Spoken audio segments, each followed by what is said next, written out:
ప్రేమ కలిగిన మా పరలోకపు తండ్రి, గడిచిన వారమంతా మమ్మల్ని కాపాడి తిరిగి మరలా మీ సన్నిధిలో మీ వాక్యం వినడానికి తోడుకుని వచ్చినందుకు స్తుతులు చెల్లిస్తున్నాము తండ్రి. దేవా, మీ పిల్లలంగా మేమందరము మిమ్మల్ని ఆరాధించాలి, మహిమపరచాలి, మీ గురించిన జ్ఞానం నేర్చుకోవాలి అన్నది మీ ఆశ, ఆలోచన. దేవా, మరి మీ మనసెరిగి మిమ్మల్ని ఆరాధించడానికి వచ్చిన ప్రియులైన మీ పిల్లలందరినీ జ్ఞాపకం చేసుకోనండి. అందరికీ మంచి ఆరోగ్యాలు ఇవ్వండి. మీ వాక్యపు జ్ఞానంలో గొప్పవారిని చేయమని ప్రార్థిస్తూ, విననై ఉన్న వాక్య విషయంలో మీ సహాయాన్ని అనుగ్రహించండి తండ్రి. చదవబడుతున్న ప్రతి మాట మీ మాటగా మీ పిల్లలు అంగీకరించి బ్రతుకులను దిద్దుకుని మీకు ఇష్టమైన పిల్లలుగా జీవించుటకు కృప చేయమని క్రీస్తు వారి పరిశుద్ధమైన నామంలో ఈ ప్రార్థన అడుగుచున్నాము తండ్రి. ఆమేన్. పిల్లగా, చేరువచ్చిన మీ అందరికీ క్రీస్తు నామంలో శుభాలు తెలియజేస్తున్నాను. ప్రతి వారం ఇలాగే తొందరగా 10 గంటలకి 10:15కి నేను వచ్చేస్తాను. సో దయచేసి అందరినీ త్వరగా రావాల్సిందిగా తెలియజేస్తున్నాను. కారణం ఏంటంటే మియాపూర్లో ఆరాధన ఆలస్యం అవుతుంది. సో అందుకు త్వరగా రావటం జరుగుతుంది. వచ్చే వారం నుంచి మీరు 10 గంటలకి మందిరానికి చేరుకోవాల్సిందిగా తెలియజేస్తున్నాను. ఓకే. బైబిల్లో చివరి వారం ఒక మంచి సంగతి మనం ఆలోచించాం. భవిష్యత్తు అనగానే సమాజం అంతా చెప్తున్న భవిష్యత్తు వేరు, దేవుడు చెప్పిన భవిష్యత్తు వేరు అన్నది చివరి వారం మనం ఆలోచించాం.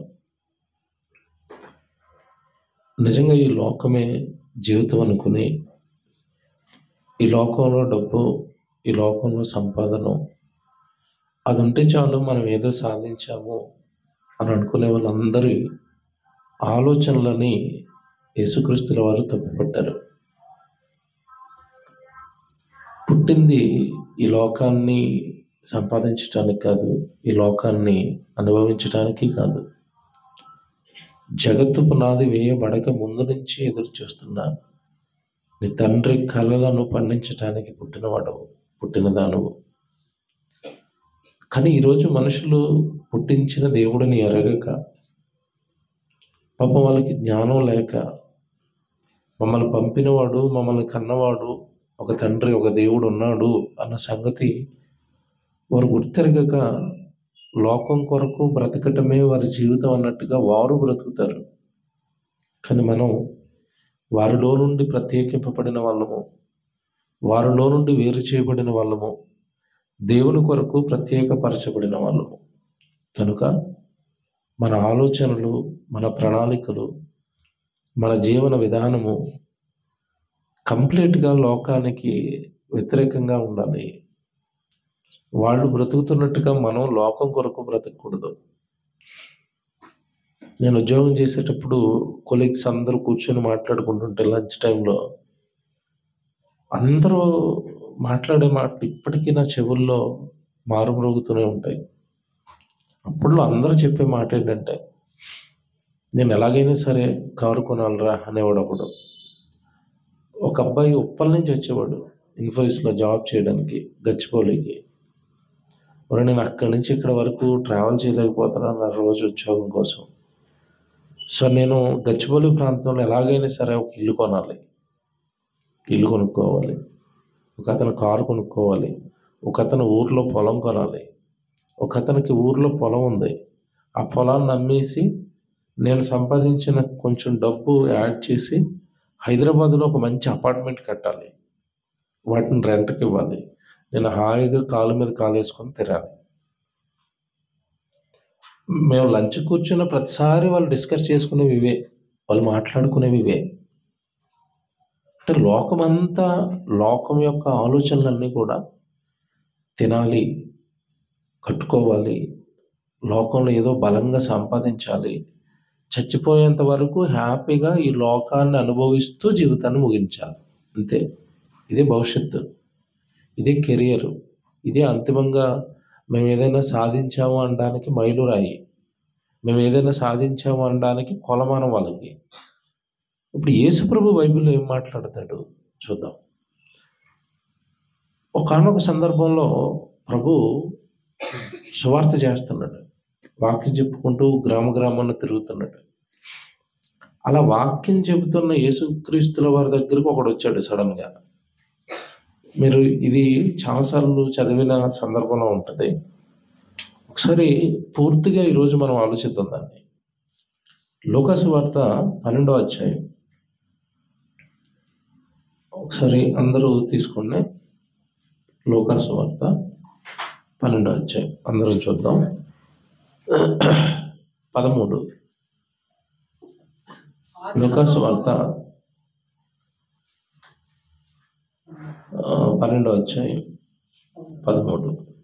ఆ జనసమూహంలో ఒకడు బోధకుడా, మిత్రార్జితంలో నాకు పాలు పంచి పెట్టవాలని ఆ సహోదరుడితో చెప్పమని ఆయన అడగగా. ఏమండి ఇక్కడ ఆగండి, ఇది మీరు చాలాసార్లు చదివారు కదా. ఆ జన సమూహములో ఒకడు, ఆ జన సమూహములో ఒకడు అంటే ఇప్పుడు వీడెవడు? ఈ ప్రశ్న అడుగుతున్నవాడు ఎవడు? యేసు ప్రభు ప్రసంగం విన్న తర్వాత యేసుప్రభు దగ్గరకు వచ్చి ప్రశ్న అడుగుతున్నాడు. ఓకేనా? సువార్త చేశాడు, అక్కడ ప్రసంగం చేశాడు ఆయన. ఆ ప్రసంగం విన్న తర్వాత అందులోంచి ఒక్కడు బయటకు వచ్చి యేసుప్రభుని ప్రశ్న అడుగుతున్నాడు. ఇప్పుడు విషయం ఏంటంటే వాడు అసలు ఏ ప్రసంగం విన్నాడు? ఏ ప్రసంగం విన్నాడు? అసలు యేసుప్రభు ఆ జన సమూహానికి ఏం మెసేజ్ ఇచ్చారు ఆయన ఆ రోజు? ఏమిచ్చారో మనకు తెలియాలి అంటే మీరు పైన 12వ అధ్యాయం నుంచి మొత్తం చదువుకుంటూ రావాలి. 12వ అధ్యాయం నుంచి మొత్తం చదువుకుంటూ వస్తే ఇక్కడ మీకు అధ్యాయం అంతా చదివితే మీకు టైం అవుతుంది కనుక అసలు ఒక విషయం మీకు జ్ఞాపకం చేస్తాను. అందులో మేజర్ ఆయన ప్రసంగంలో వార్తలు చెప్పేటప్పుడు ముఖ్యాంశాలు అంటారు కదా, అలా ముఖ్యాంశాలు 2 జ్ఞాపకం చేస్తాను. 5వ వచనం చూడండి. అక్కడ 5వ వచనం, ఎవనికిని మీరు భయపడవలనో మీకు తెలియజేయుదును, చంపిన తర్వాత నరకములో పడద్రోయ శక్తి గలవానికి భయపడుడి. ఇక్కడ ఆగాలి, ఇది పట్టుకోవాలి. ఫ్యూచర్ చెప్పాడు ఆయన అక్కడ, భవిష్యత్తు చెప్పాడు అక్కడ. ఏం చెప్పాడు? నాయనా, సహజంగా మనిషి భూమి మీద తన ప్రాణం కొరకే బ్రతుకుతాడు. తన ప్రాణాన్ని ఎవడైనా తీసేస్తానంటే భయపడతాడు, అంతే కదా. అంతిమంగా మనిషి భయపడేది దేనికి చెప్పండి? నేను చాలా ధైర్యవంతుడిని, నేను చాలా బలవంతుడిని అంటాడు. అలాంటి కట్టేసి పేక మీద కత్తి పెట్టి నీకు ప్రాణం కావాలా, ఆస్తి కావాలా అన్నావు అనుకోండి, వెంటనే వాడు ఏమంటాడు? ఆస్తి ఉంటే తర్వాత అయినా సంపాదించుకుంటానండి, నన్ను చంపొద్దండి, నా ప్రాణాన్ని వదిలేయండి, అంతే కదా. అంతిమంగా మనిషి భయపడేది దేనికి చెప్పండి? ప్రాణానికి, చావుకు భయపడతాడు. బాగా డెప్త్లో అర్థం చేసుకోవాలి యేసుప్రభుని. మనుషులు భయపడుతున్న దానికి మీరు భయపడకండి. ఇప్పుడు ఈరోజు భవిష్యత్తు పేరుతో మనిషి వేస్తున్న ప్రణాళికలన్నీ ఏంటంటే, నేను ఫ్యూచర్లో ఎలా ఆనందంగా ఉండాలి, ఫ్యూచర్లో ఎలా సంతోషంగా ఉండాలి, నా డెట్ ముగింపు అంతం, ఏదో కష్టాలతో కన్నీళ్లతో లేమితో గడవకూడదు కనుక ముందుగానే బాగా కోటాను కోట్లు సంపాదించేస్తే చివరి వరకు హాయిగా నేను చచ్చిపోయి చివరి వరకు హాయిగా నేను తిని త్రాగి చచ్చిపోతాను, దట్స్ ఎండ్, అయిపోయింది ఇక, అంతేనా? అలాగే కదా లోకం ఆలోచించింది. ఇప్పుడు యేసుప్రభు అంటున్నాడు, నో నో నో, తప్పది.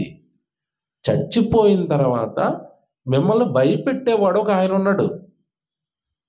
బాగా పట్టుకున్నారు దాన్ని. మీరేమో చావు వస్తుంది, ఈ జీవితం ఎలా సుఖంగా ఉంచుకోవాలని మీరు భయపడుతున్నారు, కానీ చనిపోయిన తర్వాత కూడా భయపెట్టే ఆయన ఒక ఆయన ఉన్నాడు. 5వ వచనం అదే, మీరు ఎవనికి మీరు భయపడవలనో మీకు తెలియజేయుదును, ఎవనికి మీరు భయపడవలనో మీకు తెలియజేయుదును. అంటే మీరు భవిష్యత్తు కోసం భయపడుతున్నారు, నేనేమో చావు తర్వాత మిమ్మల్ని భయపెట్టే ఆయన ఒక ఆయన ఉన్నాడు, ఆయనకి నేను భయపడుతున్నాను, ఆయనకే మీరు భయపడాలి. ఎంత బాగుంది ఇది! ఎంత డెప్త్‌లోకి వెళ్ళాడు, ఎంత ముందుకు తీసుకెళ్ళాడు మానవ జీవితాన్ని. తీసుకెళ్ళి అంటున్నాడు, చంపిన తర్వాత నరకములో పడద్రోయ శక్తి గలవానికి భయపడుడి, ఆయనకే ఆయనకే భయపడుడని. అంటే అర్థం ఏంటి చెప్పండి? ఆయనకే భయపడుడని మీతో చెప్తున్నాను. అంటే అర్థం ఏంటి? ఆయనకి తప్ప ఇంకెవరిని దేక్కనని అవసరం అర్థం. అంతేనా? ఫ్యూచర్ ఏమైపోద్దో, నా జీవితం ఎందుకు భయపడుతున్నావు? అసలు భయపడకూడని వాటన్నిటికీ భయపడ్డారు. భయపడవలసిన ఆయన్ని ఏం చేశారు? బలి చెప్పాడు కదా ప్రసంగం. అసలు ఈ ప్రసంగం కళ్ళారా విన్నోడు ఎంత అదృష్టవంతుడాడు కదండి. ఎప్పుడైనా కూడా ప్రసంగం లైవ్లో వింటాం వేరు, యూట్యూబ్లో వింటాం వేరు.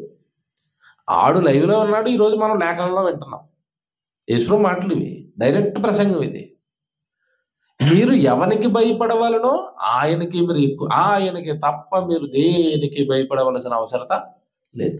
ఏమంటే ఇప్పుడు యువతలో ఎక్కువ పెద్ద ఫోబియా ఇదే, భయం ఇదే. ఏంటి భయం?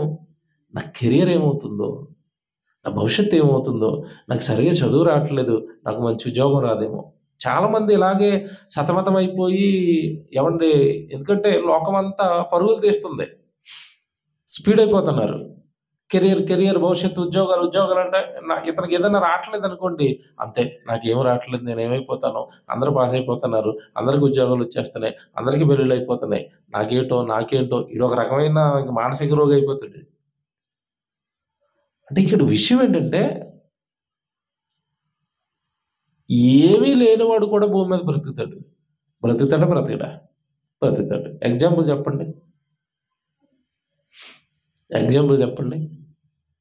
సృష్టి. మనకులా బట్టలు అవసరం లేదు, స్కూల్ అవసరం లేదు, స్కూల్ బ్యాగులు అవసరం లేదు, అవునా? కాలేజీ లేదు, యూనివర్సిటీ లేదు, స్పెషల్ క్లాసులు లేవు, స్పెషల్ కోచింగ్లు లేవు, స్పెషల్ కోచ్లు లేరు. అయినా శుభ్రంగా బతుకుతాయి. బతుకుతున్నాయి లేదా? పక్షులు ఏ స్కూల్కి వెళ్తే చెప్పండి.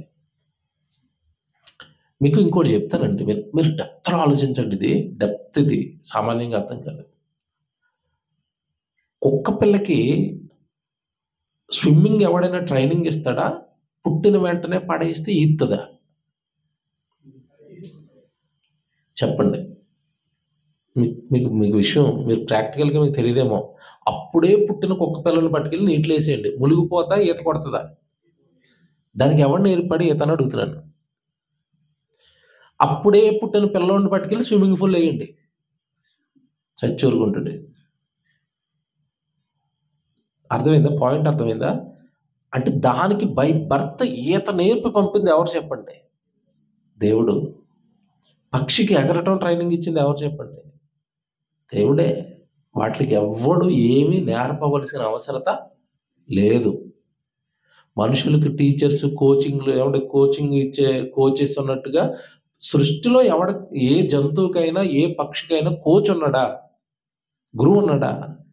మనం ఎలా బతుకుతున్నాయి చెప్పండి? ఎలా బతుకుతున్నాయి? కంప్లీట్ వాటి మైండ్ నిండా దేవుడే మమ్మల్ని పుట్టించాడు, దేవుడే మమ్మల్ని ఏం చేస్తాడు? బ్రతికిస్తాడు. ఏ క్షణంలో ఏం చేయాలో మా ఇష్టం కాదు, ఆయన ఇష్టం. సరే, ఇప్పుడు నేను అనేది ఏంటంటే, ఒక పక్షికి స్వతహాగా బ్రతకటం వచ్చినప్పుడు, ఒక జంతువుకి స్వతహాగా బ్రతకటం వచ్చినప్పుడు, నీకు స్వతహాగా బ్రతకటం రాదా? వచ్చా? చెప్పండి, వచ్చా రాదా? వచ్చు. నువ్వు ఓవర్గా అడ్వాన్స్ అయిపోయి పొరపాటు చేసుకున్నావు. ఊర్లోకి వెళ్ళిపోతే పొలం ఉంటుంది, పొలం దున్నుకొని అక్కడ గింజలు వేస్తే పక్కన చూసి గింజలు పండుతాయి, అవి తిని బతకొచ్చు జీవితకాలం. చెప్పండి, కష్టమా బతకటం? నువ్వు ఓవర్ అడ్వాన్స్ అయిపోయి టెక్నాలజీ పేరుతో ఆ కోర్సులు, ఈ కోర్సులు, అది ఆ టెక్, ఈ టెక్ అని పొరపాటు చేసుకున్నావు తప్ప, పక్షులు హాయిగా బ్రతుకుతాయి కదా, స్ట్రెస్ లేదు వాటికి. ఇక్కడ విషయం ఏంటంటే, అది బతుకుతావు, నువ్వు బతుకుతావు. నువ్వు బీపీ, థైరాయిడ్, షుగర్తో బతుకుతావు, అది హాయిగా బతుకుతుంది. కారణం ఏంటి? నువ్వు హెవీ స్ట్రెస్ పెట్టుకున్నావు, అదేమో హాయిగా బిందాస్, దేవుడిచ్చిన లైఫ్, దేవుడు ఉన్నాడు, ఆయన ఇచ్చిన ఆయుష్కాలం బతుకుతాం, ద్వారా చచ్చిపోతాం. అట్లా ఏ టెన్షన్ లేదండి. మనిషి మాత్రం తెల్లవారు లేస్తే బుర్ర నిండా ఏం పెట్టుకున్నాడు? రోగాల కారణం ఏంటో తెలుసా? తెలుసా మీకు? థైరాయిడ్ వచ్చినా, బీపీ వచ్చినా, షుగర్ వచ్చినా, వీటి మూడాట్లకి మెయిన్ రీజన్ స్ట్రెస్. మీకు తెలుసో లేదో? హాయిగా పడుకోవట్లేదండి మనిషి. కంటి నిండా మనిషి నిద్రపోయి చాలా రోజులైంది. అలారం పెట్టుకోవాల్సిన పరిస్థితి వచ్చింది. నిద్ర సరిపోకపోయినా లేవాల్సిన పరిస్థితి వచ్చింది. కళ్ళు తెరవకపోయినా తెరవాల్సిన పరిస్థితి వచ్చింది. స్నానం చేయడానికి చిరాకు వస్తున్నా బలవంతంగా స్నానం చేసి బ్యాగ్ వేసుకుని వెళ్ళాల్సిన పరిస్థితి వచ్చింది. చెప్పండి, ఇవన్నీ కాదా? ఒకసారి మీరు 3-4 సంవత్సరాలు వెనక్కి వెళ్ళిపోండి. ఆ రోజు మీరు కంటి నిండా పడుకున్నారు. పడుకోబెడితే పడుకోవడమే. మా అమ్మ చూసుకుంటారేమో, నాటకాలు మాకేమున్నాయి, మా నాన్న ఉన్నాడు, నాకేం పని లేదు, మెలకు వస్తే స్కూల్కి వెళ్తాను లేదని పడుకుంటాను. స్ట్రెస్లెస్ లైఫ్కి, స్ట్రెస్తో కూడిన లైఫ్కి ఒకసారి మెజర్మెంట్ వేయండి. ఎందుకు ఇంత స్ట్రెస్ తెచ్చుకున్నామంటే లేనిపోయినవన్నీ బుర్ర మీద పెట్టుకున్నాం. ఏదో చేయాలి, ఏదో చేయాలి, ఏదో చేయాలి, ఏదో చేయాలి. ఉన్న మట్టుకు చాలు. దేవుడిచ్చిన లైఫ్ హ్యాపీగా గడుపుతాం, ఆనందంగా గడుపుతాం, సంతోషంగా గడుపుతాం. దేవుడి కొరకు నిలబడతాం. ఆయన ఇచ్చిన జీవితం ఆయన నడిపిస్తాడు, ఆయన తీసుకెళ్తాడు. ఈ నమ్మకం ప్రజలు లేకపోవటం వలన భవిష్యత్తు భవిష్యత్తు భవిష్యత్తు భవిష్యత్తు అనుకుంటూ మనుషులు పిచ్చోళ్ళు అయిపోయారండి. ఈరోజు ఒకరినొకడు కొట్టుకుంటున్నారు, తిట్టుకుంటున్నారు, చంపుకుంటున్నారు, ప్రేమలు చంపుకున్నారు, భవిష్యత్తు పేరుతో ప్రేమలు చంపేసుకున్నారు. తెలుసా మీకు? ఫ్యూచర్ అన్న మాట మనుషుల మధ్యలో బంధాన్ని చంపింది. తెలుసా మీకు?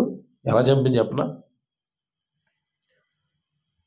కాస్త వాడికి ఏజ్ రాగానే, ఒక టీనేజ్లోకి రాగానే వాడి ఫ్యూచర్ ఏదో డిజైన్ అయిపోద్ది బుర్రలో.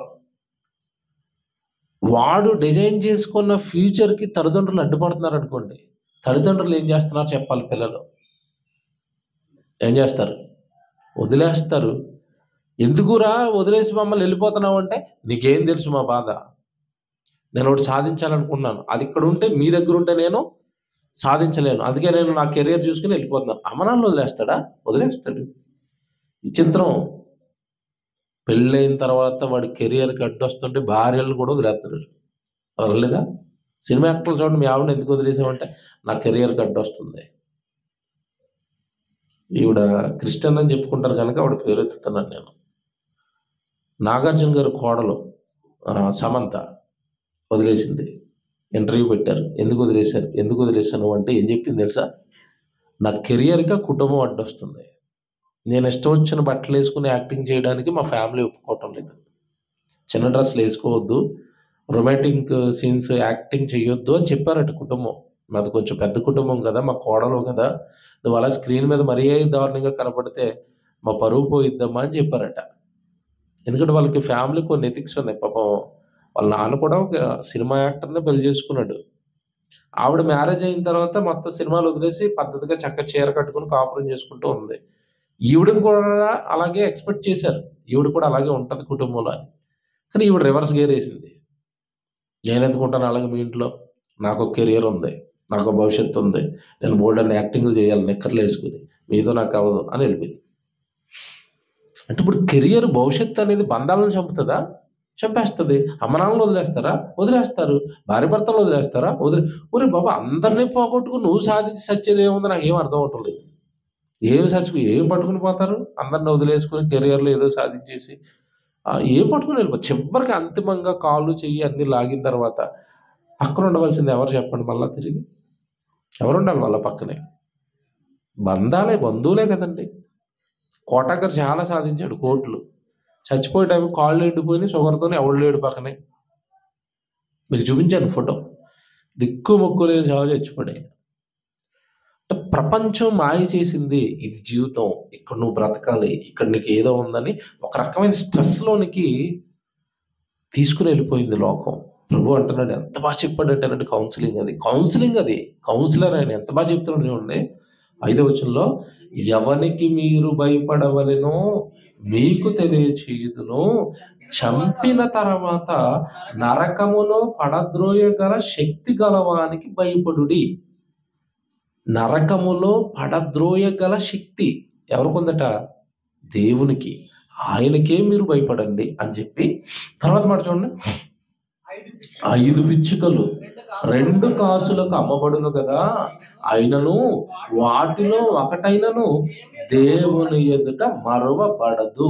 మీ తల వెంట్రుకలన్నీ లెక్కింపబడి ఉన్నవి, భయపడకుడి. ఎందుకు మీరు టెన్షన్ అయిపోతున్నారు? మీ విషయంలో దేవుడు ఎంత కేర్గా ఉన్నాడు అంటే, మీ తల వెంట్రుకలన్నీ అంటే అర్థం ఏంటి? తల వెంట్రుకను సహితము విడిచిపెట్టకుండా లెక్క పెట్టుకుని నిన్ను కాపాడుతున్న, నిన్ను చూస్తున్న తండ్రికి నీ ఫ్యూచర్ ఏంటో, నీ భవిష్యత్తు ఏంటో, నువ్వు బాగుండాలన్న ఆలోచన దేవుడికి ఉంటుందా ఉండదా? మీరు బాగా ఆలోచించండి. మరి ఆయన వదిలిపెట్టి ఏదో భవిష్యత్తు ఎత్తుకుంటున్నావేంటి? ఆయన లేని భవిష్యత్తు ఏం భవిష్యత్తు? ఆయన లేకుండా మనిషి ఏం సాధిస్తాడు? ఆయన విడిచిపెట్టి ఏం సాధిస్తాడు? మీకు అర్థమవుతుందా? మిమ్మల్ని మరణం తర్వాత నరకములో పడద్రోయగలిగిన శక్తి ఆయనకుంది. అంటే మీరు మరణం తర్వాత నిలబడవలసింది ఆయన ముందు. ఆయన చెప్పిన భవిష్యత్తు గురించి ఆలోచించి ఆ నరకాన్ని ఎలా తప్పించుకోవాలని ఆలోచించాలి. కానీ ఈ చిన్న జీవితం, 60-70 ఏళ్ల చిన్న జీవితంలో లోకంలో ఉన్న వాళ్ళు ఎంతో గొప్ప సాధించిన వాళ్ళు అన్ని విడిచి ఇక్కడ వెళ్ళిపోయినా నువ్వు అదే ట్రాప్లో ఎందుకు ఇరుక్కుంటున్నావు అంటున్నాడు. ఏమి సాధించడానికి అంటున్నాడు? మీరంటే దేవుడికి చాలా ఇష్టం కదా అంటున్నాడు. ఎంత ఇష్టం అంటే, మీ తల వెంట్రుకలను సహితం దేవుడు ఏం చేశాడట? లెక్క పెట్టాడు. ఏమంటే మనిషి తల వెంట్రుకలు లెక్క పెట్టాడా? పక్షి వెంట్రుకలు లెక్క పెట్టాడా? పక్షి ప్రాణాన్నే చూస్తున్నాడు. 2 పిచ్చుకలు ఒక కాసుకు అమ్మబడతాయి. అందులో ఒకటైనను దేవుడు సెలవు లేక చంపబడదు, మరవబడదు. అంటే పక్షిని కూడా దేవుడు జ్ఞాపకం చేసుకుంటాడు. పక్షి చచ్చిపోతుంది, చూస్తున్నాడు, అంతవరకే. కానీ నీ విషయానికి వచ్చేసరికి ఒక అడుగు ముందుకేసి నువ్వంటే ఇంకా ఎంత కేర్ తీసుకుంటాడంటే, నీ తల వెంట్రుకలు సహితము లెక్కింపబడి ఉన్నావు. నేను మాట్లాడుతానండి, ప్రపంచంలో నిన్ను ఎవరు బాగా ప్రేమిస్తున్నారు అంటే మనిషి ఎవరి పేరు చెప్తారు చెప్పండి? ఈ లోకంలో అడుగుతున్నాను, నిన్ను బాగా ఎవరు ప్రేమిస్తారు, నువ్వంటే బాగా ఎవరికి ఇష్టం అని అడగండి.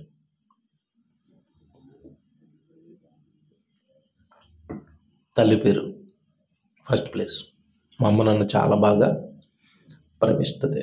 నెక్స్ట్ మా నాన్న, తర్వాత మా అక్క, మా తమ్ముడు, మా అన్నయ్య, ఇంకా మా మేనమామ, మా బావ, మా తోడళ్ళు, ఇంత లిస్ట్ చెప్తారు.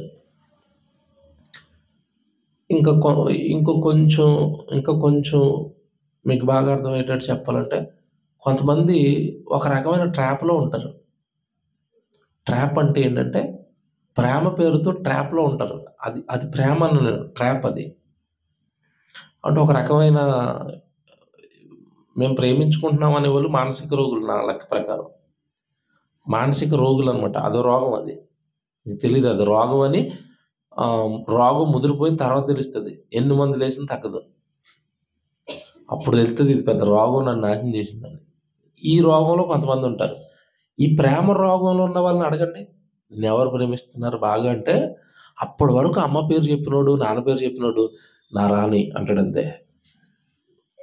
అప్పటి వరకు అమ్మ పేరు చెప్పి నాన్న పేరు చెప్పిన ఈవిడ, లేదు మాకు వచ్చాడు నా రాజు, నా రాజుకి నేనంటే చాలా ఇష్టం. ఎప్పటి వరకు ఇష్టం అంటే పెళ్ళైన 6 నెలల వరకే. తర్వాత నడ్డు అమ్ముడు కొట్టి 4 వేస్తూ ఉంటాడు నడ్డు మీద. ఆ రియాలిటీలోకి రావడానికి టైం పడుతుంది. అందుకే ఇది రోగం అని చెప్పాను. ఆ ట్రాన్స్ వేరు, రియాలిటీ వేరు. చాలామంది ఒక ట్రాన్స్లో ఉంటారు. పాపం తెలియదు విషయం, అవగాహన ఉండదు, చెప్తే అర్థం చేసుకుని ఆలోచించేంత బుర్ర ఉండదు. నిజంగా చెప్తానండి, బైబిల్ని బట్టి, నా అనుభవాన్ని బట్టి ఒక మాట చెప్తున్నా. అమ్మాయి కానీ అబ్బాయి కానీ పరిపూర్ణంగా ప్రేమిస్తారు అన్నది పచ్చి అబద్ధం. బైబిల్ని బట్టి జస్ట్ మేల్ ఫీమేల్ అట్రాక్షన్ తప్ప అక్కడ ప్రేమ ఉంటుంది అన్నది పచ్చి అబద్ధం. నేను నమ్మను. ఇది బైబిల్లో దేవుడు చెప్పాడు. ఎవరి మధ్యలో ప్రేమ ఏర్పడుతుంది అంటే భార్య భర్తల మధ్యలో ఏర్పడుతుంది అని చెప్పాడు. ఎందుకంటే వాళ్ళిద్దరూ ఏక శరీరం అవుతారు, మనస్సులు దగ్గర అవుతాయి, శరీరాలు దగ్గర అవుతాయి.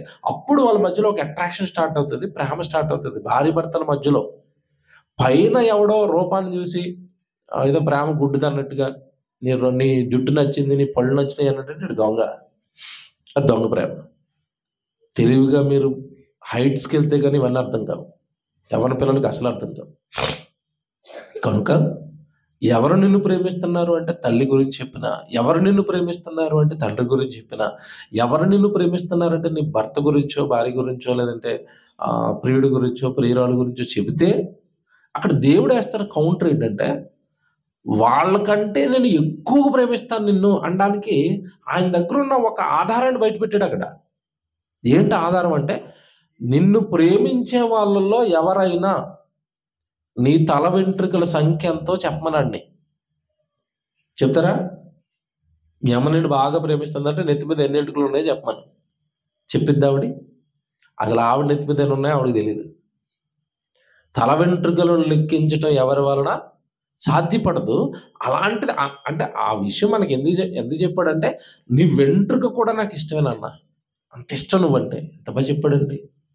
నీ తలలో ఉన్న వెంట్రుకలు కూడా నాకు ఇష్టం, అందుకే వాటిని లెక్క పెట్టుకున్నాను. ఎన్ని వెంట్రుకలు ఉంటే బాగుంటుంది, ఎలా ఉంటే బాగుంటుంది. మీరు గమనించారో లేదో, మనుషులందరికీ జుట్టు ఒకే రకమైన జుట్టు ఉండదండి. మీకు తెలుసో లేదో? ఏదైనా నల్లగానే ఉంటుంది. కానీ రింగుల జుట్టు, సాదా జుట్టులో రకాలు ఉంటాయి. తెలుసో లేదో? అసలు పైన వేసే ఏదో అలా నల్ల జుట్టుని ఇన్ని రకాల జుట్లు ఎందుకు వేయాలి నెత్తి మీద దేవుడికి? అంతే, నాకు జుట్టు కూడా స్పెషల్గా ఉండాలి పిల్లలకి. ఇంత ప్రేమించిన దేవుడికి భయపడక, ఇంత ప్రేమించిన దేవుడు నీ ఫ్యూచర్ గురించి ఆలోచిస్తాడా లేదా? నా పాయింట్ ఏంటంటే, నీ వెంట్రుకలే లెక్క పెడుతున్న దేవుడికి నీ ఫ్యూచర్ గురించి బెంగ ఉండదా? దేవుడికి ఉంటుందా ఉండదా చెప్పండి? ఉంటుంది. ఇప్పుడు ఆయనలోకి వెళితే, నాన్న నీ ఫ్యూచర్ ఇదిరా, నువ్వు నీ భవిష్యత్తు ఇంత పెద్దది కనుక, ఇంత గొప్పది కనుక, నీ ఫ్యూచర్కి సంబంధించినవన్నీ నేను చెప్తాను రా అని చెప్పాడు దేవుడు, రాశాడు దేవుడు. పట్టించుకునేవాళ్ళు లేరు. ఇప్పుడు మీరు చివరి వారం ప్రసంగం ఒకసారి రివైండ్ చేసుకుంటేనే నేను చెప్తున్నది మీకు అర్థమవుతుంది. చివరి వారం ప్రసంగం గుర్తుంది కదా? లోకము చెప్తున్న భవిష్యత్తు, దేవుడు చెప్పిన భవిష్యత్తు. లోకం చెప్పింది వేరు, దేవుడు చెబుతున్నది వేరు. మీకు అర్థమైంది చివరి వారం నేను చెప్పినది. ఇప్పుడు అదంతా మనసులో పెట్టుకుని మీరు చదివితే అసలు మీరు ఎవరికి భయపడాలి? భవిష్యత్తు అంటే ఏంటి? భవిష్యత్తు నీ వెంట్రుకలనే లెక్క పెట్టిన దేవుడికి నీ భవిష్యత్తు గురించిన ఆలోచనలు ఉంటాయా, ఉండవా? ఈ ప్రసంగం అదేనండి. 12వ అధ్యాయంలో అంతా ప్రసంగం, మంచి ప్రసంగం చేసి చేసి చేసి దేవుడు ఇంత ఇష్టం మీరు కనుక మీరు ఏం చేయాలి అంటే 9వ వచనానికి వెళ్ళేసరికి చెప్తాడు. 9వ వచనంలో, మనుషుల ఎదుట నన్ను ఎరుగనని వారిని నేను ఎరుగనని దేవుని దూతల ఎదుటను చెప్పుదును.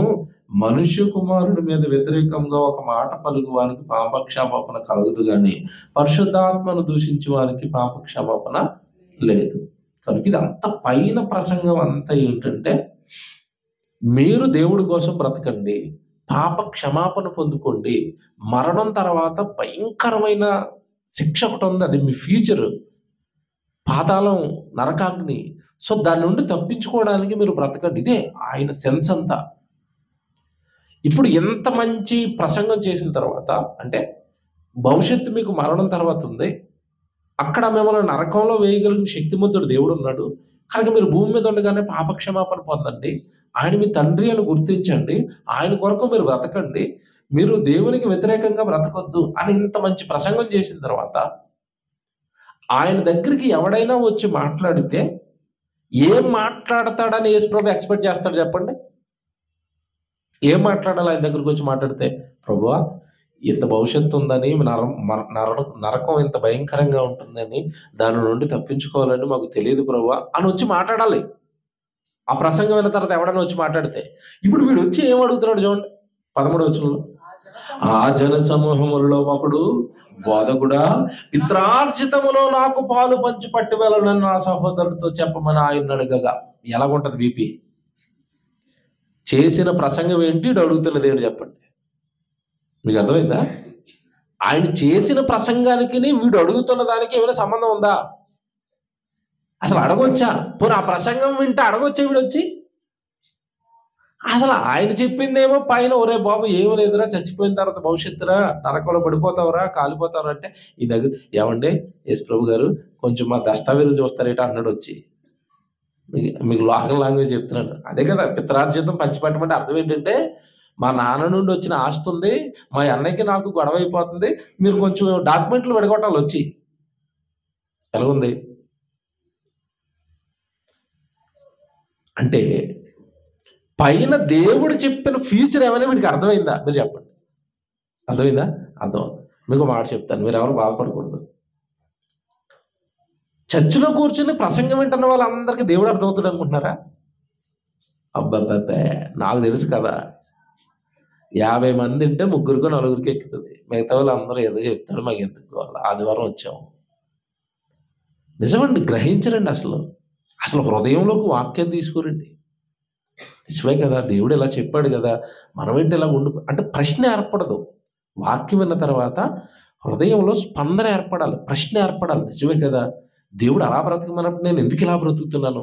నేను ఏమైనా మిస్టేక్స్ ఉన్నాయా నా లైఫ్లో? నేను ఏమైనా మార్చుకోవాలా? నేను ఏమైనా దిద్దుకోవాలా? నా ఆలోచనలు ఏమైనా వాక్యానికి విరుద్ధంగా ఉంటే వాటిని మానేసుకోవాలా? ఈ థాట్స్ స్టార్ట్ అవ్వవు చాలా మందికి. మీరు స్కూల్కి వెళ్ళిన డేస్ గుర్తుపెట్టుకోండి, స్కూల్కి వెళ్ళిన రోజులు జ్ఞాపకం తెచ్చుకోండి ఒకసారి. మాస్టర్ పాఠం బోర్డు మీద చెప్తుంటే కొంతమంది ఇంట్రెస్ట్గా ఏ పాయింట్ మిస్ అయిపోద్దని ఇలా రాస్తూ ఉంటాడు ఒకడు. కొంతమంది చూడండి, ఆడు రాసుకుంటామంటే వీడు ఆడుతూ ఆడుకుంటూ ఉంటాడు. అలాంటి వాళ్ళు చర్చిలో కూడా ఉంటారు. చర్చిలోకి వచ్చి పిల్లలతో ఆడుకోవటం, చర్చిలోకి వచ్చి సెల్ ఫోన్తో ఆడుకోవటం, చర్చిలోకి వచ్చి నాకు ఏంట్లో అని అలాగా ఇవిని ఒకసారి అలా కొనికేసి లేకటం. సరే, అంటే వాక్యం అనేది హృదయంలోనికి వెళ్ళటం లేదు, వాడికి వెళ్ళలేదు. అంతమంది ఏమండి ఒక మాట, ఇప్పుడు యేసు ప్రభు ప్రసంగం చేస్తేనే వెళ్ళలేదు అంటే మా ప్రసంగాలు వెళ్తాయా? అస్సలు నమ్మను నేను ఇది. మేమే పాట ఆయన ముందు. ఆయన చెప్పిన ఉపమానాలు, ఆయన చెప్పిన లోతు, ఆయన నోట నుండి వచ్చిన మాటలు వండరు కదండి. ఒక్కొక్క మాట ఆలోచిస్తుంటే బుర్ర పాడైపోతాడు. లైవ్లో విన్నవాడు పప్ప ఏమి యేసు ప్రభు అండి, అసలు ఇంకా చెప్పండి మాకు ఇది అర్థం అవ్వలేదండి. శిష్యులు అడిగేవారండి అప్పుడప్పుడు అలా. పాపం శిష్యులు మరలా వచ్చి, ప్రభా జనసమూహంలో ప్రసంగం చేశారు కదా, మాకు కొంచెం అర్థం అవ్వలేదు, మళ్ళీ చెప్పండి అంటే మళ్ళీ చెప్పేవాడు. పోనీ అలాగేమైనా వాక్యం అర్థం కాలేదని అడగడానికి వచ్చాడా సమూహంలో జై గారు? కొంచెం మా డాక్యుమెంట్లు తెలుస్తారా? మా డాక్యుమెంట్లు కొంచెం చూసి మా ఇద్దరికి సెటిల్మెంట్ చేస్తారా? ఏ సెటిల్మెంట్ అంటే భూమి సెటిల్మెంట్ చేస్తారా అని అడిగాడు. ఇది మీరు పట్టుకోండి. ఇప్పుడు యేసు ప్రభు రియాక్షన్ చూడండి, వెంటనే రియాక్షన్ చూడండి. 14 వచనం, ఆయన ఓయి అంటే అర్థం ఏంటి చెప్పండి. టోన్ ఊహించుకోండి ఒకసారి, ఎలాగొచ్చి ఉంటుందో సౌండ్. ఇంత కష్టపడి ప్రసంగం చేసిన తర్వాత ఆస్తి పంచడానికి వస్తావా మా ఇంటికంటే టోన్ ఎలాగొచ్చి ఉంటుంది. ఓయి సరే, ఓయి అంటే కొట్టినంత పని చేసిరండి. పిచ్చోడ, ఏమన్నావురా నా ప్రసంగం ఎంతసేపు? నువ్వు ఏం అర్థమయ్యాడు రా దేవుడు నీకు? నా వాక్యం ఏం అర్థమైంది? ఓయి అప్పుడు నిజానికి నాకు ఇక్కడ యేసుప్రభు ఎంత నచ్చాడంటే, కోపంలో కూడా సూపర్ అండి యేసుప్రభు. కోపంలో కూడా సూపరు. మనకి కోపం వచ్చినప్పుడు సెల్ఫ్ కంట్రోల్ పోద్ది మనకి. ఇంక మనం బాగా మాట్లాడలేము. అవతల వాడిని ఏదో తిట్టేయాలా, అవతల వాడిని ఏదో అనేయాలా, ఈ సెల్ఫ్ కంట్రోల్ కోల్పోతాం కదా కోపం వచ్చినప్పుడు. ఓయి అన్నాడంటే ఇప్పుడు యేసుప్రభు కూడా ఏమొచ్చింది చెప్పండి? కోపం వచ్చిందా? యేసుప్రభు ఎంత టాప్ అంటే కోపంలో కూడా వాక్యం చెప్పగలడు. కోపంతో కూడా వాక్యమే చెప్తాడు. కోపంలో కూడా దేవుడు మాట్లాడతాడు. ఇప్పుడు చూసారా, ఓయి అనడా? ఓయి అని వెంటనే అన్నాడు చూడండి. నీ మీద తీర్పరిగానైనను పంచిపెట్టువానిగానైనను నన్నెవడు నియమించానని అతనితో. ఎలా నేను నీకు పంచాయతీలు చేసేవాడు కనబడుతున్నానా? డాక్యుమెంట్లు పంచి స్థలాలు పంచడానికి వచ్చాను అనుకున్నావు. ఎవడరా నీకు ఈ పనులు చెప్పింది నేను చేస్తానని? ఎలాగని చూసారా? కోపమేనా ఇది? కాదే చెప్పండి. ఈ మాట వేసాడంటే ఎంత కోపంతో నాడు యేసుప్రభు ఆలోచించాలా? ఎవడరా నన్ను పంపకాలకు రమ్మని, నేను పంపకాలు వేస్తానని ఎవడరా చెప్పాడు నీకు? నేను చెప్తున్నాను, జ్ఞానం ఏంటి, నువ్వు అడుగుతున్న పనికిరాని ఆస్తులు ఏంటి? ఇక్కడ మీరు పట్టుకోవాల్సింది ఏంటంటే, ఆస్తి, ఇల్లు, పొలము ఇది కాదురా, నా మాటల్లో ఉందరా భవిష్యత్తు. ఆ మాటలు నువ్వు వినకపోతే, పట్టించుకోకపోతే ఇదే జీవితం అనుకుంటే, ఆ రోజు యేసు ప్రభు అతని మీద కోప్పడ్డాడు. ఇవే ఆలోచనలతో మనం ఉంటే ప్రభు దగ్గరికి వచ్చి కూడా మన మీద కోప్పడతాడా, కోప్పడ్డా? మీరు ఆలోచించాలి. అదే కోపం మన మీదకి తెస్తాడా తేడా? ఓయి అని మనల్ని ఆ రోజు డైరెక్ట్గా అన్నాడు, ఈరోజు పైనుండి అంటున్నాడు, వినపట్టలేదు మనకి. అంతే కదా, నాడికి వినపడింది ఆ రోజు డైరెక్ట్గా. మనకేమో పరలోకంలో కూర్చుని ఓయి అంటున్నాడు, మనకి వినపట్టలేదు. గుడికి వస్తాం, అవే ఆలోచనలు, అవే ధ్యాస, అదే ఇల్లులు, అవే పొలాలు. నేను దేవుడికి ఎలాగ ఉపయోగపడుతున్నాను? నా వల్ల నా తండ్రికి ఏ పని జరుగుతుంది? నేను బాగా దేవుడి కోసం బైబిల్ నేర్చుకోగలుగుతున్నానా? చెప్పగలుగుతున్నానా? దేవుడి సంఘానికి సహకారిగా ఉన్నానా? సేవ బాగా జరుగుతుంది కదా, నేను ఏ పాత్ర పోషించలేకపోతున్నాను ఏంటి? ఇటు ఇలాంటి ఆలోచనలు పుట్టవా వాక్యం విన్న తర్వాత? పుట్టటం లేదు అంటే నీకు వాక్యం ఎక్కటం లేదని అర్థం. వాడికి ఎక్కలేదు, అంత మంచి యేసుప్రభు ప్రసంగం చెప్తేనే ఎక్కలేదు వాడికి. ఏం ఉపయోగం లేని ప్రశ్న వేసాడు యేసుప్రభు దగ్గరికి వచ్చి. ఎవడరా నిన్ను తీర్పరగా నన్ను పంచిపెట్టమని చెప్పింది, అలా చేసిందని చెప్పి ఇప్పుడు ఒక మాట అంటాడు ఆయన, వినాలి ఎంత బాగుంటుంది అదంటే. 13, 15. మరియు ఆయన వారితో మరియు ఆయన వారితో అడిగింది ఎవడు? వాడు. ప్రసంగం ఎవరు చేస్తున్నారు? వారితో. అంటే ఈయన ఏం చేశాడు అప్పటికే? పరభంగా. మీకు అర్థమైంది సీను? ఇలా ఆలోచించాలి అక్కడ సీన్లో ఉన్నట్టు. ఇప్పుడు వీడు వస్తే ఓ ఈ అనగానాడు, నాకు తెలిసి జనంలో ఎగిరిపడి ఉంటాడు ఆ డైలాగ్కి. బాబోయ్ ఈయన కోపం పెట్టి ఎలాగుందని. గాడు పోయాడు ఇక. పోగానే అప్పుడు వారితో అంటున్నాడు, జాగ్రత్తగా అప్పుడు వారితో అంటున్నాడు. ఒరే ఇప్పుడు వారితో అంటున్నప్పుడు వారిలో ఒకడు కూడా అక్కడ ఉన్నాడు కదా, ఇది ఉన్నాడు కదా, ఈ ప్రశ్న అడుగుతున్నాడు. ఇప్పుడు చెప్తున్నాడు ఏమన్నా, మీరు ఏ విధమైన లోభమునకు ఎడమియ్యక. ఇక్కడ ఆగాలి. ఇప్పుడు వాడు వచ్చి ఏమడిగాడు యేసుప్రభుని? నా పిత్రార్జితమును నాకు పంచిపెట్టండి. ఈయనేమంటున్నాడు జనంతా? ఏ విధమైన లోభమునకు ఎడమియ్యక. లోభము అంటే అర్థం ఏంటి చెప్పండి? పిసినారుతనం. తెలుసా?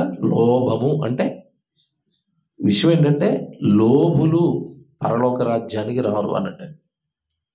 లోభత్వం, పిసినారుతనం, దేవుడి కోసం కూడా విడిచిపెట్టలేని మనసు మనకుందంటే నువ్వు లోభివురా అంటాడు. ఇప్పుడు యేసుప్రభు దగ్గర ఎప్పుడు కూడా ఒక సూత్రం ఉంటుంది. ఇప్పుడు ఆయన ముందుకు ఎవడైనా వచ్చాడు అంటే మాట్లాడటానికి ముందు వాడిని స్కాన్ చేస్తాడు, తర్వాత మాట్లాడతాడు. ఇప్పుడు వీడు వచ్చి పిత్రార్జితం పంచమంటే ఒక్కసారి స్కాన్ చేసి ఆయన తరివేసి జనంలోకి వినండి అందరూ అన్నాడు. ఏమన్నాడంటే ఏ విధమైన లోపమునకు ఎడమియ్యక అన్నాడు అంటే వచ్చిన వాడు లోపల ఏం కనిపెట్టాడు చెప్పండి యేసుప్రభు? వీడు లోభి, వీడిలో లోపం ఉంది అంటే మనం అది యేసు ప్రభు చెబితేనే యేసు ప్రభుకి మాత్రమే అర్థమవుతుందా, మనకు కూడా అర్థమైపోతుందా అంటే మనకి కూడా అర్థమైపోద్ది. ఎలాగో చెప్తాను. ఇప్పుడు గొడవ ఎవరికని చెప్పాడు వాడు? పిత్రార్జితం నా సహోదరునికి అంటే గొడవ అది ఇంటి సమస్య, అంతేనా? వాళ్ళ డాడీ ప్రాపర్టీ, అన్నదమ్ములు గొడవ. ఇప్పుడు అన్నదమ్ముల మధ్యలో గొడవ, నా తమ్ముడితోనో మా అన్నయ్యతోనో గొడవ ఆడుతున్నాను నేను, నువ్వు కూడా రా అంటున్నాడు. అంటే వీడు దేని దగ్గర గొడవ ఆడుతున్నాడు? అన్నయ్యతో, తమ్ముడితో, ఆస్తి దగ్గర గొడవ ఆడుతున్నాడంటే ఆడు పిసులు కొట్టాడు కాదు చెప్పండి. అన్నయ్యతో గొడవ ఆడుతున్నాడు, అందులో మళ్ళీ బయట ఉడతాం కాదు. ఇప్పుడు చెప్పండి, వాడు ఎవడు పిసినారి అని యేసుప్రభు చెప్తాడా? మనం కూడా చెప్పచ్చా? మనకు కూడా తెలుస్తుంది. కాకపోతే ఆడు మనోడైతే సైడ్ వేసుకొని వెళ్ళిపోతామండి మనం. సార్ న్యాయం చెప్పం కదా మనం ఎలాంటి వాళ్ళు అంటే ఆ గొడవాడుతున్నాడు పరాయుడు అనుకోండి, ఆడు గుహలో మాట్లాడతాం. ఆ గొడవాడుతున్నాడు మనోడు అనుకోండి, ఆడి పక్షాన్ని వెళ్ళిపోతాం మనం. తెలుసా మీకు? కానీ యేసుప్రభు అలాంటి మనసు కలిగినోడు కాదు. న్యాయం అందరికీ ఒకటే, ధర్మం అందరికీ ఒకటే. ఒరే అన్నయ్యతో గొడవాడే బదులు ఏమంటే ఆస్తి పంపకాల దగ్గర ఇంకా చెప్తారు డీటెయిల్డ్గా. ఆస్తి పంపకాల దగ్గర ఎక్కడొస్తుంది చెప్పండి గొడవ? ఎక్కడొస్తుంది చెప్పండి? నాకు 1 సెంటు ఎక్స్ట్రా వస్తుంది, వాడికి 1 సెంటు తక్కువ వస్తుంది. లేదా రోడ్డుకి ఫేసింగ్ నాకు వస్తుంది, వెనకాల ఆడికి వస్తుంది. ఆడికి పెద్ద దారి వచ్చింది, నాకు చిన్న దారి వచ్చింది. ఆడికి వచ్చిన పొలం ఎక్కువ పండుతుంది, నాకు వచ్చిన పొలం తక్కువ పండుతుంది. ఆడికేమో నీళ్ళున్న పొలం వచ్చింది, నాకేమో నీళ్లు లేని. ఇంతేనా గొడవలు? ఇంకేమైనా ఉంటాయా? అంటే అన్నదమ్ములతో అది కూడా సర్దుకోలేకపోతున్నాడు అంటే వీళ్ళు ఏం కనపడింది యేసుప్రభుకి? లోబి, పిసినారు నువ్వు. అన్నతోనే తమ్ముడితోనే సర్దుకోలేకపోతున్నావు అంటే నువ్వు దేవుడిలోకి వచ్చిన తర్వాత సంఘంలో ఆత్మీయ అన్నయ్యతో, ఆత్మీయ అక్కతో, ఆత్మీయ చెల్లితో ఇలాంటి విభేదాలు డబ్బుల దగ్గర ఏదైనా వస్తే నువ్వు తట్టుకుంటావా? నిలబడతావా? అక్కడ రక్త సంబంధి చిన్ననాటి నుండి అక్కడే తిని అక్కడే పెరిగి ఆడి దగ్గరే చిన్న ఆస్తి కోసం ఇన్ని గొడవలు ఆడుకుని, ఇన్ని ఫైటింగ్లు ఆడుకుని ఇంత దుర్మార్గంగా చేస్తున్నావు నువ్వంటే నువ్వు లోబివురా అన్నట్టు. అర్థమైందా? ఏ విధమైన లోభమునకు మీరు ఏమివ్వకూడదు? ఎడమియ్యక. ఎడమిచ్చారా మీలోకి ధన దాహం పెరిగిందా మీరు బంధాలను చంపుకుంటారు. స్టార్టింగ్లో మాట చెప్పాను, కెరియర్, డబ్బు, ఇవి వేటిని చంపేసుకుంటుంది?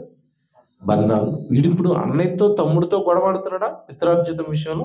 వాడు గొడవాడుతున్నది కాక తోడుగా ఎవరు రమ్మన్నాడు? ఇప్పుడు నువ్వు కూడా వస్తే కలిసి గొడవ వేసుకుందాం. చూసారా చూసారా ఎలాగుందో పంచాయతీ? యేసుప్రభు దేనికి పిలుస్తున్నారు చూసారా?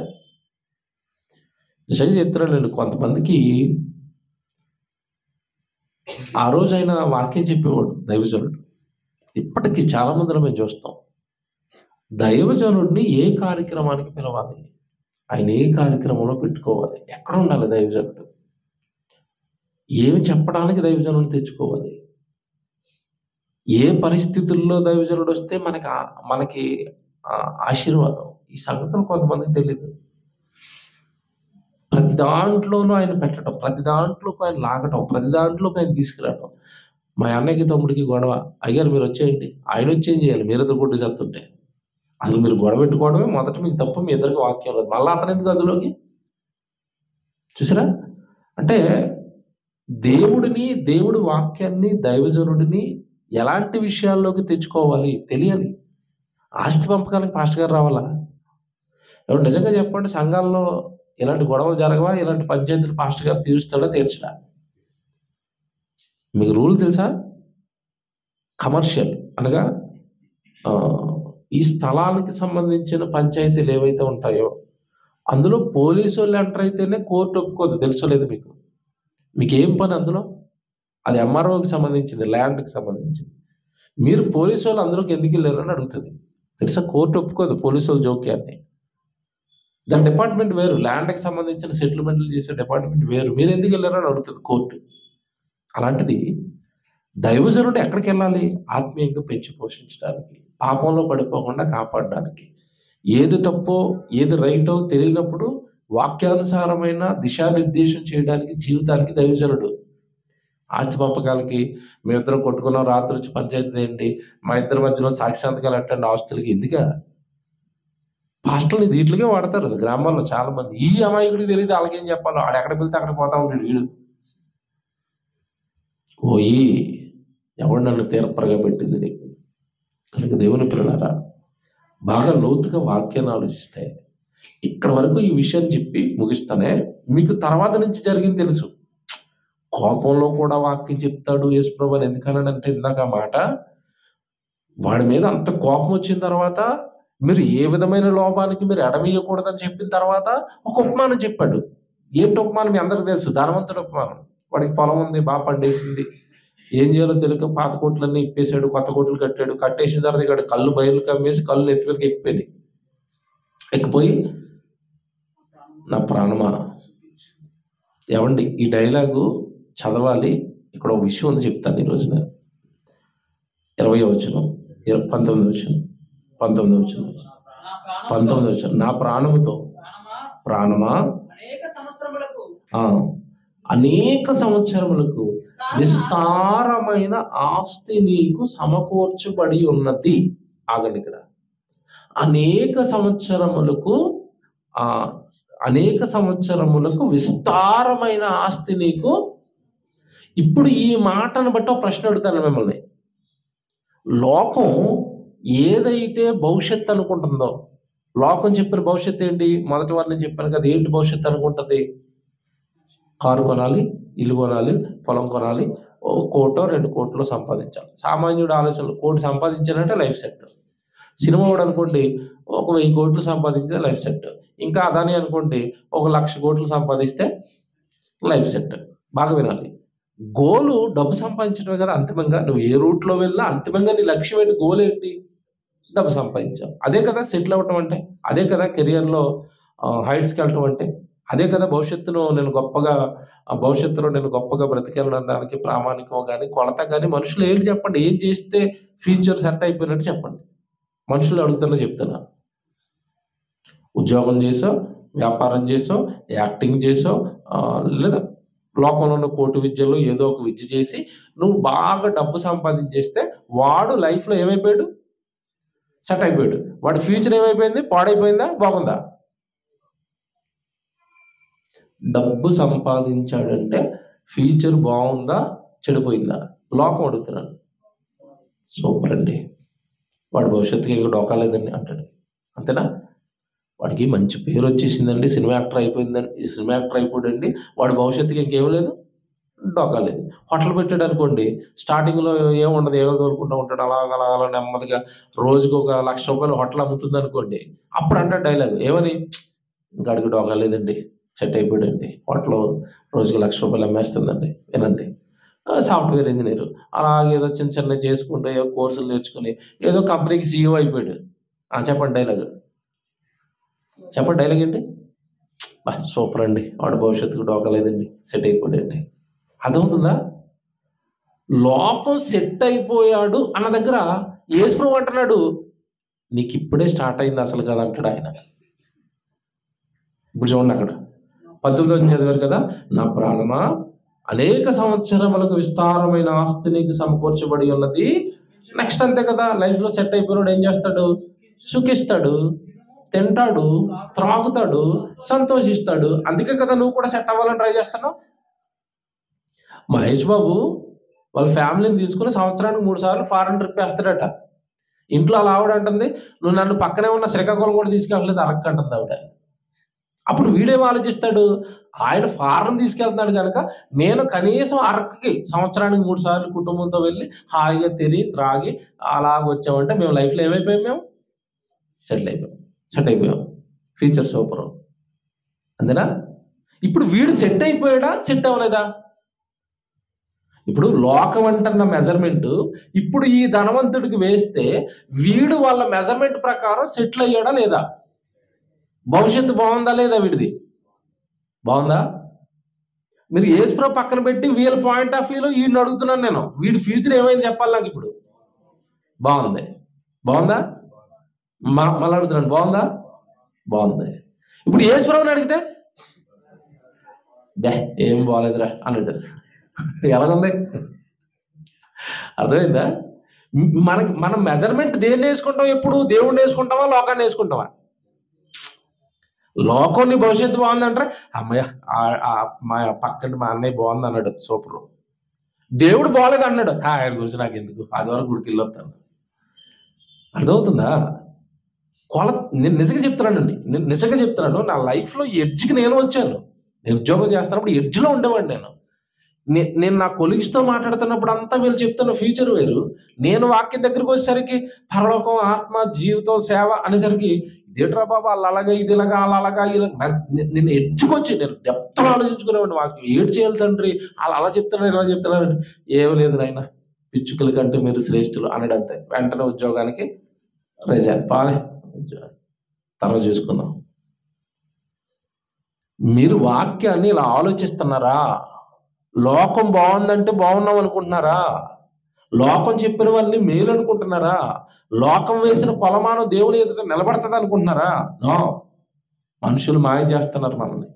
ఇప్పుడు వాడి ఫ్యూచర్ బాగుందో లేదో, వాడి భవిష్యత్తు బాగుందో లేదో, వాడు సెటిల్ అయ్యాడో లేదో ఇప్పుడు దేవుడు మాట్లాడతాడు అక్కడ 20వ వచనం. అయితే దేవుడు వెర్రివాడ ఈ రాత్రి అది వీడు ఆస్తి సమకూర్చింది దేనికి? ఆస్తి దేనికి సమకూర్చాడు? ప్రాణానికి. ఆ ప్రాణమే ఆ రాత్రే పోతుందండి. ఏది కెరీర్ అని ఇప్పుడు నేను అడుగుతున్నాను, ఏది ఫ్యూచర్ అని నేను అడుగుతున్నాను. ఇప్పుడు నీకు మాట చెప్తాను, మీరు ఎవరు బాధపడకండి. ఈరోజు ఇయర్ ఎంత? 2025 రైట్. 2025 ఏమండి ఇది సంవత్సరం కనుక మనం ఏమనుకుంటామంటే ఈ సంవత్సరం అంతా జాబ్ చేస్తే వచ్చే సంవత్సరానికి నాకు ప్రమోషన్ వస్తుంది. ఇప్పుడు 30,000 ఉంది, తర్వాత 40కి వెళ్తుంది, 50కి వెళ్తుంది. ఆ 50 దగ్గర నుంచి నేను చిట్టి కట్టడం స్టార్ట్ చేస్తాను. అది కరెక్ట్గా 5 సంవత్సరాలు కట్టేసరికి సమ్ 10 lakhs 15 lakhs వస్తాయి. అవి పట్టుకెళ్ళి ఈఎంఐ పెడతాను. ఈఎంఐ పెట్టి ఒక మంచి ఫ్లాట్ కొంటాను. నువ్వు ఎన్ని సంవత్సరాలకి వేసావు స్కెచ్? సరే ఏమన్నా నిజంగా చెప్పండి, లిటరల్గా ఇయ్యే కదా మనుషుల ఆలోచనలు. ఆయన అంటున్నాడు, ఒరే నువ్వు 25లో ఉండి 45కి ప్లాన్ వేస్తున్నావు, ఈ రాత్రి ఏం జరుగుతుందో నీకు? నిజమండి, ఏం జరుగుతుందో మనకి తెలియదు అన్నప్పుడు నువ్వు నీ లైఫ్ని ఎవరి చేతుల్లో పెట్టాలి? దేవుడి చేతుల్లో పెట్టి, దేవా నెక్స్ట్ ఇయర్ ఏంటో నాకు తెలియదు, నాకు రోగం వస్తుందా, నాకు ఏదో వైరస్ వస్తుందా, లేదా నాకు ఏదైనా యాక్సిడెంట్ జరుగుతుందా, నేను మూలనడిపోతానా, నా ఫ్యూచర్ బాగుంటుంది, అన్ని సమస్తం మీకు తెలుసు కనుక మీరు నన్ను ఏం చేయమంటారు చెప్పండి, అది చేస్తాను నేను. అంతేనండి. నీ ప్లాన్స్ ఏంటంటున్నాను నేను.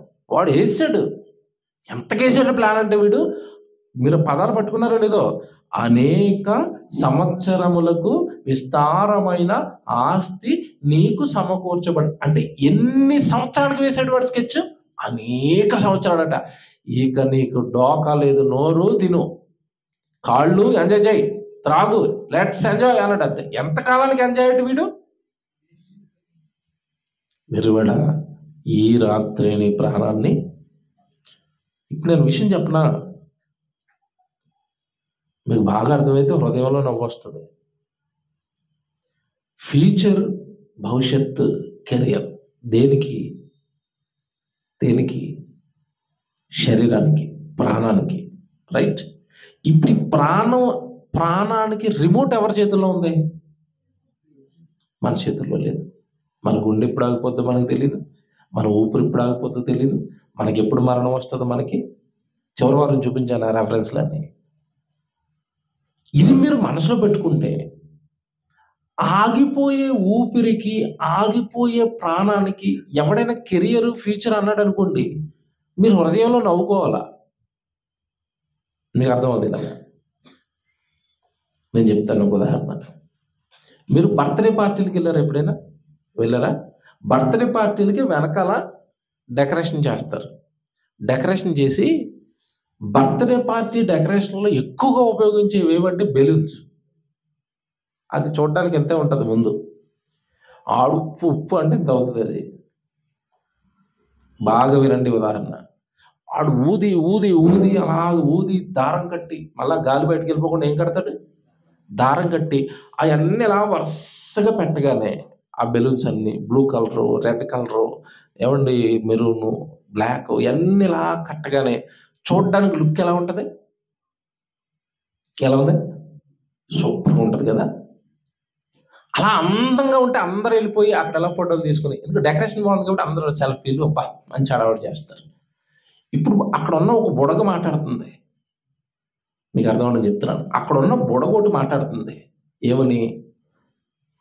ఇప్పుడు ఆ బుడగ ఏమని మాట్లాడుతుందంటే, చూసారా నా అందం, చూసారా నేను ఎంత లావుగా ఉన్నాను, బాగా వినండి, నేను ఎంత లావుగా ఉన్నాను, ఎంత అందంగా ఉన్నాను, నేను అనేక సంవత్సరాలు అనేక బర్త్డే పార్టీల్లో నేనే ఉంటాను అన్నది ఆ బుడగ. అప్పుడు వింటున్న మీకు సౌండ్ ఎలాగుంది? అది మాట్లాడితే మీకు సౌండ్ ఎలాగుంది? నవ్వు వచ్చింది, కామెడీ చేస్తుంది బుడగ, అంతేనా? బెలూన్ మనతో ఏం చేస్తుంది? కామెడీ. అది కామెడీ అని ఎందుకంటానంటే నేను, అది పేలిపోవడానికి ఎవడో పెద్ద గుణం మట్టుకు చేయాల్సిన పని లేదు. చెమికీలు కట్టుకున్న చీరతో ఒక ఆవిడ ఇలాగ అందనుకోండి, గుడిలు పంటదండి. ఇప్పుడు బర్త్డే పార్టీకి చెమికీ చీరలతో వస్తారు కదండి స్త్రీలు. ఆ చెమికీ ఏదైనా దానికి తగిలింది అనుకోండి, ఏమైపోద్ది? Blast time. అది అనేక సంవత్సరాలకి నేనే ఉంటాను బర్త్డే పార్టీలో అంటే మీరు మనకేమవుతుంది? ఏమవుతుంది? నవ్వు వస్తుంది. ఇప్పుడు ఈడు అనేక సంవత్సరాలకు సరిపడా పంట ఉంది, నువ్వు తిను తాగు సుఖించాడు దేవుడు అన్నాడు. ఈడేడు కామెడీ చేస్తున్నాడు. ఎందుకో తెలుసా? బుడగలోకి గాలుదినట్టుగా ఈ మట్టి బొమ్మలోకి దేవుడు ఏమూదాడు? జీవాయువు నుదాడు. అది బయటకు రాకుండా ఒక దారం కట్టాడు. ఆ దారం ఇలా తీసాడు అనుకోండి, ఆత్మ వెళ్ళిపోద్ది, బుడగల కింద పడుతుంది. దీనికి ఆ కెరీర్. దీనికా ఫ్యూచరు. తెలివైనోడు ఎవడైనా కూడా అందులోంచి బయటకు వస్తాడు కదండి. తెలివైనోడు ఎవడైనా అందులోంచి బయటకు వస్తాడు కదా. తెలివి లేనోడు పోతాడు. తెలివైన వాళ్ళు బయటకు రండి. నీకు జ్ఞానం ఉంటే బయటకు రా, అందులోంచి ఆ మబ్బులోంచి బయటకు వచ్చాయి. బుడగా నువ్వు ఒకటే అంటాను నేను, కాదా? కాదండి. బెలూన్ మనం ఒకటి కదండి. అది ఎప్పుడు పేలిపోతుందో దానికి తెలీదు, మనం ఎప్పుడు పోతామో మనకి తెలీదు. మనం బేరాలు పలికితే బెలూన్ మన ముందు బేరాలు పలికితే మనకెలా నవ్వు వచ్చిందో, మనం బేరాలు పలికితే అనేక సంవత్సరాల ఫ్యూచర్కి వెళ్ళి ఆయనకి ఏమొస్తుంది? వెర్రివాడ. ఆ పదం చూసారు అక్కడ మీరు? ఏమన్నాడు వాడిని? మహాజ్ఞాని అనడా? వెర్రివాడా అని ఎందుకు అన్నాడు చెప్పండి? ఇప్పుడు ఏమంటే బెలూన్ అలా మాట్లాడితే బెలూన్తో మీరు ఏమంటారు? వెర్రిబాగులు బెలూను, నేను చిన్న సూది తెచ్చానంటే నీ పని అయిపోద్ది అంటావా అనవా నువ్వు? ఇప్పుడు దేవుడు కూడా అదే అన్నాడు, వెర్రివాడా వెర్రివాడా. ఏమన్నా నిజంగా చెప్తున్నాడండి. ఇంతటి మహాజ్ఞానం బైబిల్లో పొందుపరిచిన ప్రజలకు అర్థమయ్యేటట్టే చెప్పక్క దేవుడు అనగానే ఆశీర్వాదాలు, దేవుడు అనగానే ఆస్తులు అని మనిషిని ఈ శరీర సంబంధమైన చట్టంలో క్రైస్తవ బోధకులు బిగించేశారు. వాళ్ళ మాటలు మీరు నమ్మకండి, యేసుప్రభు మాటలే నమ్మండి. మా మాటలు కూడా నమ్మని మేము చెప్పం. మేము మనుషులమే, మమ్మల్ని నమ్మకూడదు, వాళ్ళని నమ్మకూడదు. ఎవరు నమ్మాలి? వాక్యాన్ని, యేసుప్రభుని. వాక్యాన్ని నమ్మండి. ఎవరు నమ్మకండి, మళ్ళీ చెప్తాను, ఎవరు నమ్మకండి. అందరూ మిమ్మల్ని తప్పుదో పట్టించే వాళ్ళే. ఇదంతా మీకు తెలుసు. ఈ రాత్రి నీ ప్రాణాలని అడుగుతున్నారు అన్నడా. ఇప్పుడు చెప్తాడు ఫ్యూచర్ ఏంటో. ఒరేయ్, లోకంలో సంపాదించడం కాదురా, శరీరం ఎప్పుడు చచ్చిపోద్దో, ప్రాణం ఎప్పుడు పోతుందో తెలియని ప్రాణానికి సంపాదించడం కాదురా, అందుకు కాదురా నేను పుట్టించింది, అది కాదురా నీ జన్మ పరమార్థం అని. నిజంగా మనిషి యొక్క జన్మ పరమార్థం చెప్తాడు ఇప్పుడు యేసుప్రభు తర్వాత మాటలో. అయితే దేవుడు వెర్రువాడా, ఈ రాత్రి నీ ప్రాణం అడుగుతున్నారు, నీవు సిద్ధపరిచినవి ఎవని వగునో అని అతనితో చెప్పను. 21 అండర్లైన్ చేసుకోండి. దేవుని ఎడల ధనవంతుడు కాక తన కొరకే సమకూర్చుకునేవాడు అలాగునే ఉండునని చెప్పాను. అంటే ఇప్పుడు మనం దేంట్లో ధనవంతులు అవ్వాలట? చివరి మాట, నీ ఫ్యూచర్ ఏంటో తెలుసా? నువ్వు నిజంగా కెరియర్ని బిల్డ్ చేసుకోవడం అంటే ఏంటో తెలుసా? నీవు దేవుని యందు ధనవంతుడివి కావాలి. ఇది నిజమైన భవిష్యత్తును డిజైన్ చేసుకునే అసలైన విశ్వాస యొక్క లక్ష్యం, గమ్యం. నువ్వు లోకంలో ధనవంతుడు అవ్వన్నాడా, దేవుని యందు ధనవంతుడు అవ్వ అంటున్నాడా? దేవుని యందు ధనవంతుడు అవ్వటం అంటే బాగా ఆలోచించాలి. మళ్ళా మీరు చివరి 21 అదే కదా, దేవుని ఎడల ధనవంతుడివి కాక అంటే దేవుడిలో ధనం సంపాదించకుండా, దేవుని ఎడల ధనవంతుడివి కాక తన కొరకే సమకూర్చుకునేవాడు అలాగుననే. అంటే ఎప్పుడు చచ్చిపోతారో ఆడికి తెలియదు, ఎప్పుడు నరకానికి పోతారో ఆడికి తెలియదు అన్నాడు. అలాగుననే అంటే పైయోడిని జ్ఞాపకం చేసుకోవాలి. అలాగుననే అంటే ఆడు అలాగైతే చచ్చిపోక రాజు నరకానికి వెళ్ళిపోయాడు, లోకంలో ధనవంతుడైన వాడి పరిస్థితి కూడా అలాగే నరకానికి వెళ్ళిపోతాడు. ఇప్పుడు అక్కడ ఆయన చెప్తున్నది ఏంటంటే, మీరు నిజంగా ఫ్యూచర్ అంటే మీకు అర్థమైతే, భవిష్యత్తు మీకు అర్థమైతే, మీరు దేవుని ఎడల ధనవంతులు కండి. రైట్? ఎలాగా దేవుని యందు ధనవంతులు అవటం అంటే ఏంటి అంటే, దేవుడు చెబుతున్న ధనవంతులు వేరు, మనుషులు చెప్పిన ధనవంతులు వేరు. దేవుడు చెప్పిన ధనవంతులు ఎవరంటే, వాక్యాన్ని బాగా అర్థం చేసుకున్నవాడు, వాక్యాన్ని బాగా సంపాదించినవాడు ఐశ్వర్యవంతుడు. దేవుడు మాటల ప్రకారం వాక్యం ఎంత బాగా వస్తే వాడు అంత ఐశ్వర్యవంతుడు. తర్వాత సత్క్రియలు అను ధనం, చివరి వారాన్ని మీకు చూపించాను. ఏ ధనం సంపాదించాలి మనం? సత్క్రియలు అను ధనము గలవారును. సత్క్రియలు అను ధనము గలవారును అంటే మనం సంపాదించాల్సింది, నువ్వు ఎన్ని మీటింగులు పెట్టావు అదే నీ ధనం. నువ్వు చర్చిలో జరుగుతున్న కార్యక్రమాలకి ఎంత నీ ధనాన్ని ఇచ్చావు, దైవ కార్యక్రమాలకి, అదే నీ ధనం. ఎందుకంటే దానికి 100 రెట్ల ఫలాన్ని దేవుడు ఎక్కడ దాస్తాడు? పరలోకంలో దాస్తాడు. భూమి మీద మీ కొరకు ధనమును కూర్చుకొనవద్దు, పరలోకమందు మీ కొరకు ధనమును కూర్చుకోనండి. యేసు చెప్పిన మాట మత్తయి 6:19 ఉంటుంది ఇది. ఇప్పుడు దేవుడి మాటల ప్రకారం దైవ కార్యక్రమాలకి మనం ఇచ్చేది పరలోకంలో మనకి ధనం. అది దేవుని ఎడల ధనవంతులు అవుతున్నాం. దేవుని ఎడల ధనవంతులు అవుతున్నాం. తర్వాత దేవుని ఎడల ధనవంతుడైన వాడు మహాలోకం, పరలోకాన్ని అనుభవిస్తాడు, ఆ రాజ్యానికి హక్కుదారు అవుతాడు. ఆ రాజ్యంలో ఉన్న పరలోకపు స్థలాన్ని పొందుకుంటాడు. పరలోకపు స్థలం ఇస్తానన్నాడు దేవుడు. వాడు అసలైన ధనవంతుడండి. ఆత్మకు సంబంధించిన, మరలా చెప్తున్నాను, ఆత్మకు సంబంధించిన భవిష్యత్తు గురించి ఎవరైతే ఆలోచిస్తున్నారో వాళ్ళే నిజమైన ధనవంతులు. ఆత్మను గురించిన భవిష్యత్తు గురించి ఎవరైతే ఆలోచిస్తున్నారో వాళ్ళే నిజమైన భవిష్యత్తును నిర్మించుకుంటున్న వాళ్ళు, నిజమైన భవిష్యత్తును నిర్మించుకుంటున్నారు. మళ్ళీ చెప్తున్నాను, మనం తింటున్న తిండి, ప్రస్తుతం మనం తింటున్న తిండి అండి అంతా కూడా కెమికలే. మన ఆరోగ్యాలు త్వరగా పాడైపోతాయి, మన శరీరంలో ఉన్న శక్తి త్వరగా తగ్గిపోతాయి, మనకు వృద్ధాప్యం త్వరగా వస్తుంది. తెలుసలేదా మీకు? ఇప్పుడున్న జనరేషన్కి వృద్ధాప్యం అనేది త్వరగా వస్తుంది. నువ్వు 50 సంవత్సరాలకే నాకు తెలిసి పైకి మెట్లు ఎక్కుతావు లేదో నాకు డౌట్. ఈ మెట్లు నీకు 50 వచ్చినాయంటే ఈ మెట్లు ఎక్కవేక. నువ్వు ఈ మెట్లు ఎక్కవంటే ఇంక సువార్తకి ఎక్కడ తిరుగుతావు? ఒకవేళ తిరగాలనిపించినా తిరుగుతావా? ఎక్కడైనా సభలకి రావాలి తిరగాలంటే తిరగలుగుతావా? మీకు ప్రాక్టికల్గా అర్థం కావాలంటే ఒక 50, 60 సంవత్సరాలు వచ్చేసిన పెద్దవాడిని కానీ పెద్ద ఆయన్ని కానీ మీరు చూడండి. వాళ్ళ దగ్గర కూర్చుంటే నాకు అక్కడికి వెళ్ళాలని ఉంది, ఇక్కడికి వెళ్ళాలని ఉంది, కాళ్ళు లాగేస్తాను, నడువు లాగేస్తాను, తనపోటు నేను తిరగలేకపోతాను నాయన, వెళ్ళాలని ఉంది నాయన అంటాడు. ఆశ కలుగుతుంది అప్పుడు, కానీ శరీరం సహకరించదు. కనుక నిజమైన భవిష్యత్తు అంటే ఈ ముసలైపోయే దేహానికి, ఈ మట్టిలో కలిసిపోయే దేహానికి భవిష్యత్తు భవిష్యత్తు భవిష్యత్తు అనకండి. అది అసలు భవిష్యత్తు అని దేవుడు అనలేదు. అసలైన భవిష్యత్తు ఆత్మకుంది. సామెతల గ్రంథంలో నేను చివరి వారం మీకు చూపించాను. 15వ అధ్యాయం 24 వచ్చి చదివితే, సామెతల గ్రంథం 15వ అధ్యాయం 24 వచ్చిన చూడండి. సామెతల గ్రంథం 15వ అధ్యాయం 24 వచ్చిన, క్రిందనున్న పాతాళమును తప్పించుకొనవలెనని బుద్ధిమంతుడు పరలోకానికి పోవు జీవ మార్గమును నడుచుకొనును. వాడేసుకుంటున్నాడట అసలైన మార్గం. అసలైన మార్గంలో వాడు నడుస్తున్నాడట. ఏంటి? క్రిందనున్న పాతాళమును తప్పించుకొనవలెనని. ఎంత బాగా రాశాడు? 15:24 సామెతల గ్రంథం 15వ అధ్యాయం 24 వచనం. క్రిందనున్న పాతాళమును ఏం చేయాలట? తప్పించుకోవాలి. ఇందాకున్న ధనవంతుడు క్రిందనున్న పాతాళాన్ని తప్పించుకోవడానికి బ్రతికాడా? పైనున్న శరీరాన్ని సుఖపెట్టుకోవడానికి బ్రతికాడా? చూసారా? శరీరాన్ని సుఖపెట్టుకోవాలనుకున్నాడు, ఆ పాతాళాన్ని తప్పించుకున్నాడు, అందులో పడ్డాడా? వెళ్ళి పడిపోయాడు. మరి నిజంగా మరి వీడి భవిష్యత్తులో సెట్ అయినట్ట? వీడి భవిష్యత్తు బాగున్నట్ట? విషయం తెలుసా?